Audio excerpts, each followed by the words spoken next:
বিসমিল্লাহির রহমানির রহিম। প্রিয় ভিউয়ার্স, আপনারা দেখতে পাচ্ছেন যে ফলটি, এই ফলটির নাম হচ্ছে করম চা।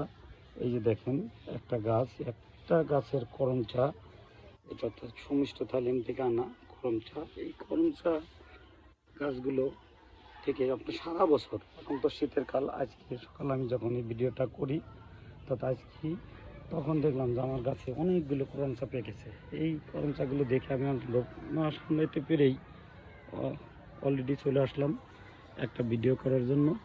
দেখলাম যে আমার কাছে কতগুলো করম চা আছে, এটার আর একটা ভিডিও আপলোড দেওয়ার জন্যই আর আপনাদেরকে জানানোর জন্যই যে এই শীতকালেও করম চা সারা বছরই যে ধরে এটা আমি জানতাম না, কিন্তু এখন দেখছি যে না, এই করম চা সারা বছরই ধরে এবং এর থেকে চারাও উৎপাদন করা সম্ভব। আমি কলম পদ্ধতিতে প্রায় 50-এর মতো চারা উৎপাদন করেছি।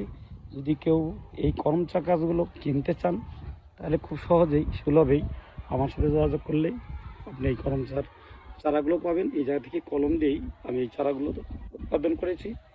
যদি আপনারা ছাদ বাগানে, আমি অর্থাৎ এটা কম ছাদ বাগান আপনারা যদি কেউ করতে চান তাহলে সহজেই এই ছাদ বাগানে এই করম চা চাষটা করতে পারেন। দেখেন এক একটা করম চা কত বড়, পাকলে খুবই সুমিষ্ট হয়।